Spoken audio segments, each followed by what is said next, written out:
We'll just get started with the single swap then. Yeah. Do you want me to start, mate? Sure, yeah, go for it. Cool.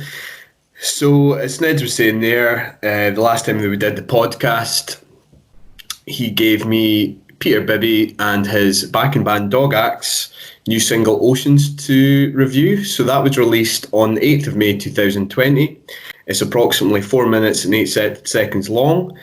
It was the first of two singles that have been released by Peter Bibby's Dog Act from their upcoming album Marge, which is due to be released on the 18th of September later on this year from their label Spinning Top Records. The second single, Wayala, I'm not too sure if I'm pronouncing that properly, but that was released on the 10th of this month, and it's the artist's first new material since the release of their 2018 album Grand Champion.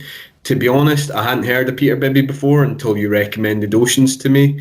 So I thought I'd better do a little bit of research into him. I knew that he was somewhat of a kind of cult figure or had a cult following as an alternative artist over in Australia from what you were telling me last time, Snedds.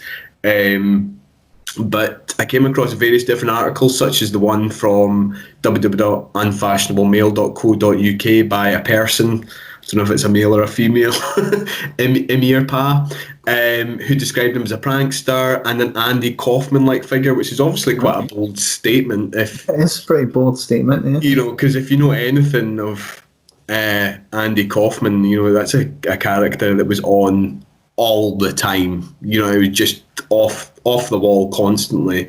However, none of the articles that I really read about him really provided much context for this.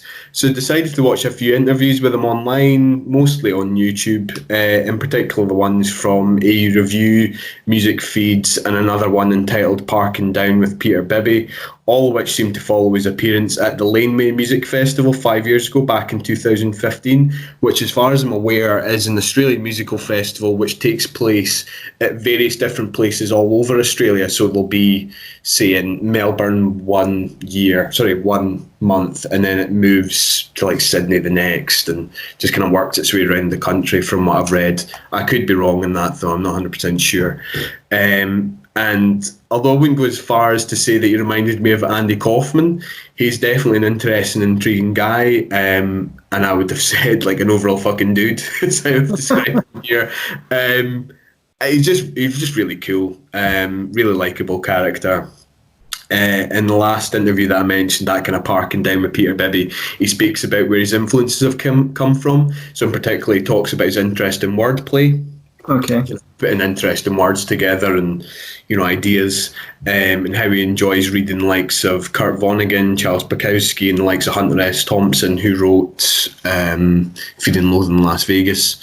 And having went back to listen to his back catalogue, you can kind of see that in the likes the songs such as Cunt, Medicine, and Hates My Boozing, all of which are really, really good, and I would recommend anybody to go and check them out. There's some really brilliant live performances of these available online. In particular, I would recommend RTRFM Perth's View From Here #7 video. I think it's a radio station over in Perth, Australia, and that features Peter Bibby with a different backing band called the Bottles of Confidence, and it includes, I think, a couple of guys on fiddles and violins, and it's really, really good. There's a drummer. I think the drummer is a guy from another band called Pond, I want to say. And I think they were kind of touring buddies for a while, possibly at the Laneway Music Festival, I'm not 100% sure, but really worth checking out. As for the song itself, as I said previously, approximately kind of 4 minutes and 8 minutes long. It's a bit of a long one, but it certainly doesn't feel like that. It doesn't feel as if it kind of drags on or drags out. The song opens with a kind of stuttering guitar and drum combo. However, this quite quickly falls away at around the kind of 17-second mark and gives way to this kind of rhythmic piano. I think it's just somebody playing maybe, I don't know, a few keys constantly throughout the rest of the song. And this kind of keeps pace with this kind of vibrato underwater guitar sound, which Peter Bibby has been quoted to say that he used intentionally in order to provide this almost kind of wobbly, seasick kind of feel to the song. And it works really well. I mean, that's kind of the impression I got. It does kind of feel like this kind of underwater melody, and it's basically a song about going mad at the sea. Um, His vocals are undeniably and unforgivably Australian. He's actually a lot younger than what I thought he was, because listening to him sing, and in particular hearing him sing lyrics like, I'm not going to try and do an Australian accent, so don't worry. Hand me that feather under the parrot that it came from, and the dead man you took it from, you fucking bastard. I couldn't help but be reminded of the comedian Barry Humphries and his character Les Patterson. Do you know who I'm talking about? No. You know the guy, No do you know the idea. guy that did Dame Edna? Yeah. So he did another character called Les Patterson, who was a kind of, he dressed like a businessman, but he was basically just an Australian slob alcoholic. Really, really broad Australian accent, really coarse, but really funny. The song kind of fades out around the kind of 2 minutes 52 seconds mark, with this kind of raucous vocal refrain with Peter Bibby and a whole host of other folk singing the chorus. I'm obsessed with the middle of the ocean. I'm depressed at the middle of the sea. And you can hear kind of beer bottles clinking about in the background. But yeah, I thought it was pretty good. Rating, I would probably give it I've said a 6. That's probably a bit unfair. Probably a 7 out of 10. It's all right. I thought it was okay, but I think, to be honest, I much preferred his older stuff. Okay. Certainly the likes of the songs that I mentioned, Cunt, Medicine, Hates My Boozing, all that stuff are really, really good. But I think it'll be interesting to see what he comes out with, in September, because I've listened to a wee bit of that other single that I mentioned, and it's quite good as well. You've kind of put me to shame, because I haven't really gone back in his back catalogue or done any particular research on the artist himself. I just kind of listened to this song, and it, I recommended it to you because I thought it was a pretty decent track. So I don't really have that context for his other music, and I haven't listened. Well, I haven't had a proper chance to listen to that new single yet either. So I'm just really discussing the single in isolation, really.